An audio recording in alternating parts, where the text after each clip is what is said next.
Bagabatiang, where of the way, Jaro did get cut. Dim Jawa Chabab, and Janapil, Ajang Manyang, Anagajam, and Manana Latin. I came at the Jalakan teleport. I am at the Janara Town Willapa. Unida la gold over warfare, I'm more a jayok. Rama, when my made young boy. Kola, my biddies are put the way. Yamoya Yamu, the Kwame, a young adult. Unida la gold over warfare, I'm more a jayok. Una, when my made young boy. Kola, my biddies are put the way. Yamoya Yamu, the Kwame. The man yellow well and said, Dom, we would be a man, not young again, dear Qualong. A young Adam Ramakur, my young George, young Mamma Rachel, a moo and a girl, another young Termis Gamo, Doga, Taran and Ning and Nong Power. Oh, no, Vera. Doga, Taran and Ning and Nong Power. Unana vera ungoro ga yibwali okiro mngetonga biei kora ya walma undida mula wutunya bewo bai ga bangya nanyam tame judi guri ga bilei matyanga dogwa luang wana jonga manyanga niala galana gogwa bilit alwere menye jer deg banya diya jidag bejelony you go on a queen, you get a pet coach, you look at him. Only does a gold over warfare, or more a jayok. Who now when man made young boy? Oh, my biddies are put the way. Jomoya Yamu, Kakamoy, a young at. Only does a gold over warfare, or more a jayok. Who now when man made young boy? Oh, my biddies are put the way. Yamoya Yamu, Kwame, a young Adam Ramakur, my young George, young Mamma. The man yellow well and said, Dom, we would be a man on Nayan, dear Qualong.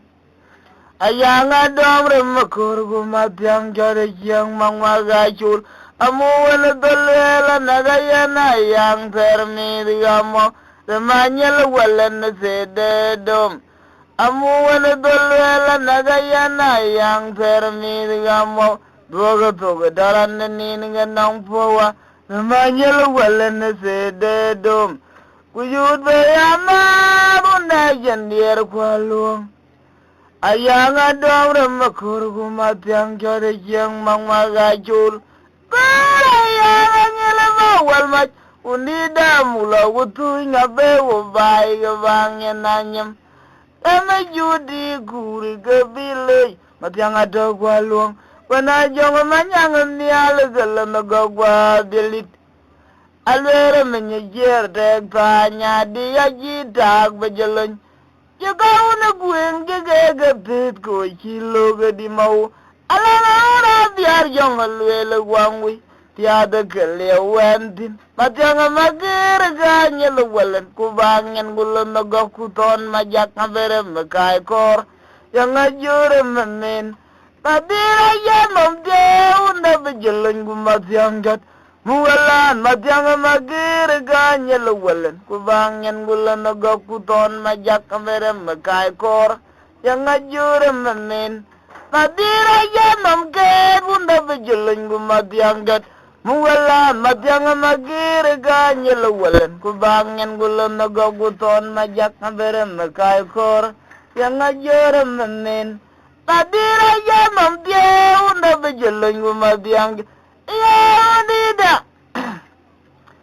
Telela guldo ga warfare wan mora jayok. Una wan mamir jong bor. Kola mabidi ga buddi way. Jomo jayamu ga kwame. Ayanga dom. Ondi da telela guldo ga warfare wan mora jayok. Una wan mamir jong bor. Kola mabidi ga buddi way. Jomo jayamu ga kwame. Emmanuel Wallen de dom. Kuyut be aman na yendier kwalong. Ayanga mura makor gumatiang jare jiang mangwa gajur. Ayanga nyelama walmach. Undi damula wutu ngabe wubai gabangnya nanyem. Tana judi guri gabile. Tiang adog walong. Panajong manyang nial galan gagwa bilit. Alwere menyijir dek zanya dia jidak bejeleng. Jogau na gwen gege pet ko chilo gadi mau. Alwere menyijir dek zanya dia jid.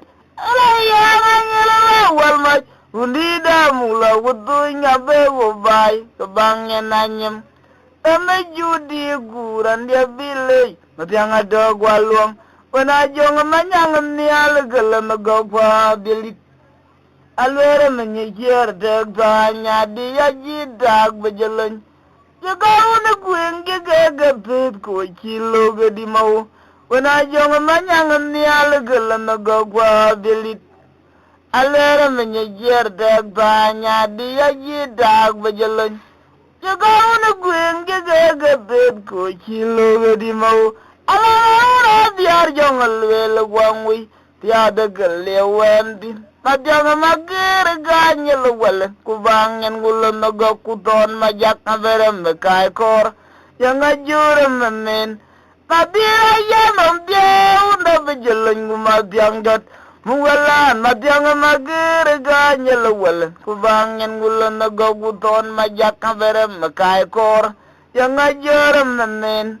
Mabira ya mambiya unda bejeleng gumabiang jat. Bây giờ bà thôi. Giờ tiền nó trong ngàn tao.